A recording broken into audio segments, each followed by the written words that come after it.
temannya, sahabatnya, bahkan anak sendiri. Kami punya ada imam di Bekasi. Baik, ada imam di Bekasi. Ada DKM nggak di sini? Kita sampai jam berapa di sini? Jam 11. Baik, sudah. Silakan sampai setengah 11 pulang. Baik, tahan sini. Kami punya, saya semalam dari Bandung. Ini saya dari Bandung datang siap-siap ke sini. Itu kami sedang menyusun tenda. Barangkali tidak banyak orang tahu situasi beberapa teman-teman di sana. Saya baca, Mas, Anda DKM? Bukan, sudah, saya minta DKM.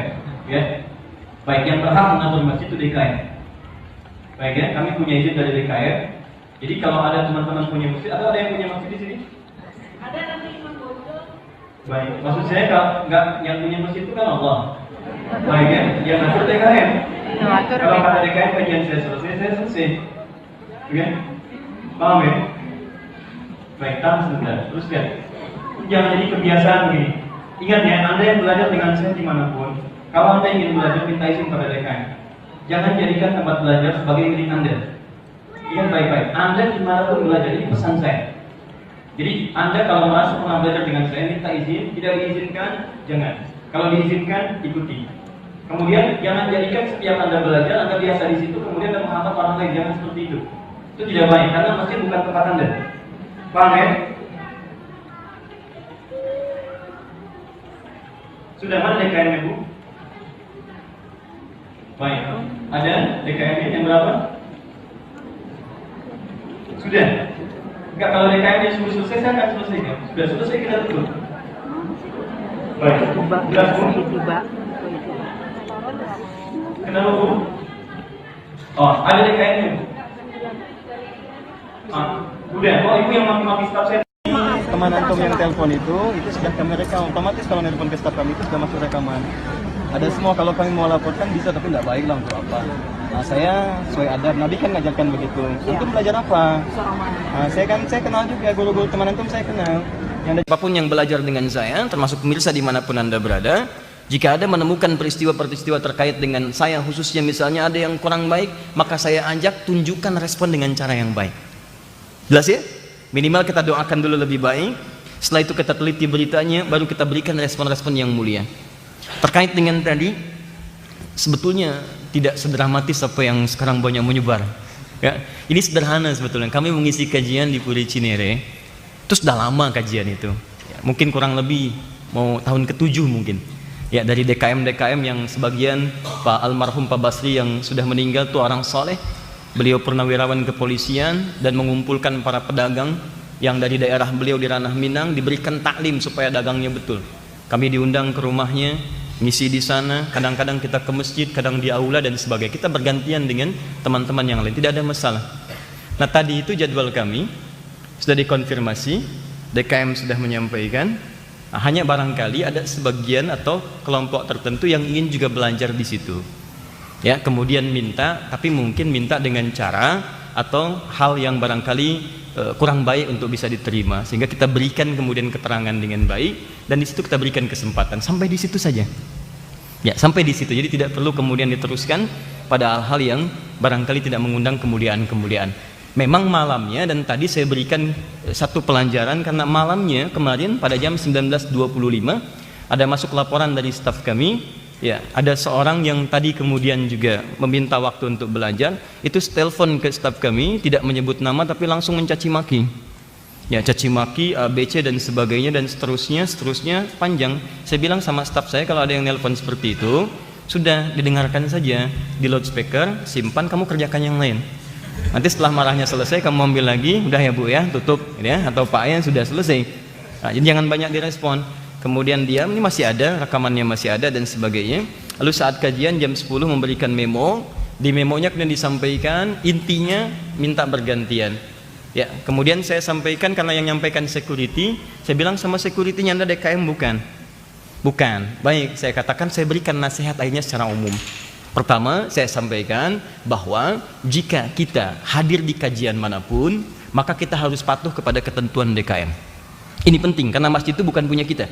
Masjid Rumah Allah ditetapkan DKM untuk mengatur sehingga semua aktivitas yang berlangsung di masjid berjalan dengan bagus, tertib dan lancar. Nah, ikuti DKM, lalu saya pesankan jangan pernah merasa masjid itu punya kajian sendiri. Bagi dengan yang lain, kalau memang jadwalnya ikuti, jadwal orang lain sampaikan. Jangan merasa ini masjid punya kita, harus kita aja, tidak boleh seperti itu. Tiba-tiba saat saya sampaikan seperti itu, angkat tanganlah seorang ibu, kemudian menyampaikan, saya tidak begini, saya ini sudah ke DKM. Saya bilang, mana DKM-nya? Ada, mana ada, tapi tidak pernah ada. Baik. Akhirnya saya tanya, ibu yang semalam nelpon ya, caci maki staf saya. Saya nggak caci maki, ibu telepon nggak? Diam. Ibu telepon nggak? Iya. Tapi saya nggak caci maki. Bu, ini di handphone saya masih ada, rekamannya ada. Mau saya buka sekarang? Ibu itu tiba-tiba diam, kemudian dia turun dari situ. Setelah itu saya sampaikan kepada teman-teman, sudah, karena ada yang mau masuk, tidak bagus menyampaikan taklim dalam hal kondisi psikologi tidak baik. Ustadznya juga tidak baik saat meneruskan karena materi tidak akan ditangkap dengan baik. Akhirnya saya berikan pencerahan kepada jamaah tadi itu. Saya bilang tolong respon setiap situasi dengan baik. Jangan pernah mencela, jangan mencaci. Sekarang kita bergantian. Teman-teman yang di luar kita perkenankan masuk, kita keluar dalam keadaan tertib, rapi dan seterusnya. Itu satu yang kita lakukan. Sehingga kemudian kita keluar, saya berinisiatif menemui ustadznya. Maksud saya ingin bersilaturahim, menyampaikan, ayo sampaikan pada jamaahnya, tenangkan, sampaikan, jangan saling kemudian bersinggungan. Saya tanya mana ustadznya? Ada. Mana ustadznya? Ada, tapi nggak datang-datang. Saya tunggu agak lama tadi nggak pernah datang dan nggak datang ustadznya untuk menemui saya. Akhirnya saya ceramahlah kemudian kepada dua dari kelompok tadi, baik dari yang kelompok yang satu mau masuk dengan kita yang kemudian mau keluar. Saya katakan, jangan pernah kita terpecah belah. Jangan kemudian saling mencaci, itu tidak baik. Kalau dua orang Islamnya kemudian sama-sama ribut begini, nanti yang tertawa orang lain. Dan kita akan lemah dalam konteks demikian. Nah, setelah itu saya pamit dan muncullah kemudian video di YouTube dan macam-macam dan ya Ustadz Adi Hidayat dipersekusi mama.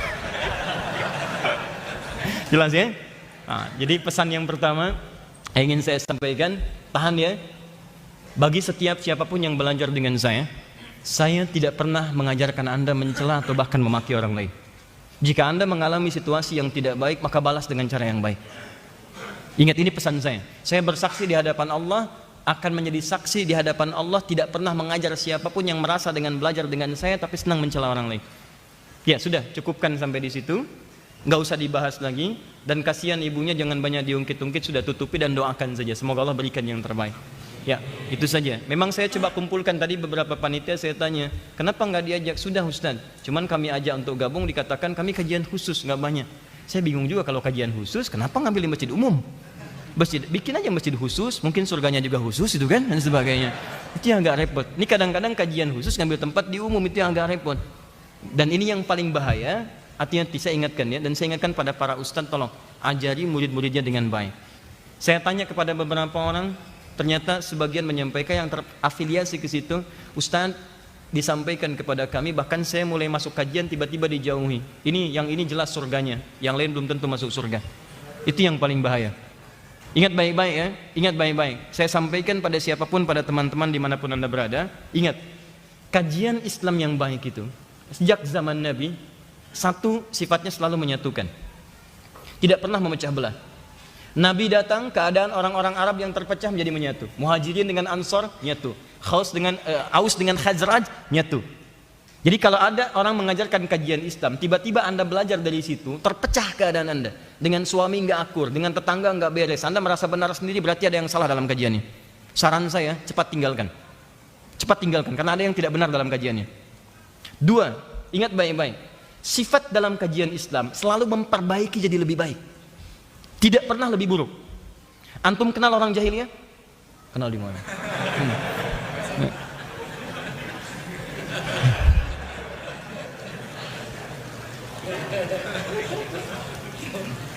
Ini saya dari Mekah, saya bawa coklat barangkali. Nah, di antara antum semua cuma ini yang kenal orang jahiliyah. Lihat baik-baik, sifatnya suka maki orang. Ya, sifatnya suka mencela orang lain. Sifatnya buruk pada orang lain. Tiba-tiba datang Nabi, diwahyukan Al-Quran kepadanya, diajarkan lewat sunnah. Yang keras tiba-tiba jadi lembut. Yang pencela jadi pecinta. Anda belajar bagaimana Umar bin Khattab sebelum masuk Islam dengan setelah menerima risalah Al-Quran. Toha, lembut hatinya. Mendapat keterangan Nabi, jadi pembela keadaan Islam. Bagaimana Khalid bin Walid yang pernah mengalahkan pasukan Nabi di Uhud, masuk Islam lebih baik. Ada dulu ahli begal, namanya Jundub bin Junadah, berasal dari Ghifar. Ghifar itu dikenal dengan kota begal. Masuk Islam, berubah nama jadi Abu Zar al-Ghifari, nama kunyahnya. Aslinya Jundub bin Junadah, itu ahli begal semua masuk Islam. Jadi kalau ada tukang begal sekarang, dia terlambat tuh, telat dia. Betul, ya itu dari dulu sudah ada, 15 abad yang lalu. Begitu dia masuk Islam, jadi lembut pembela Islam.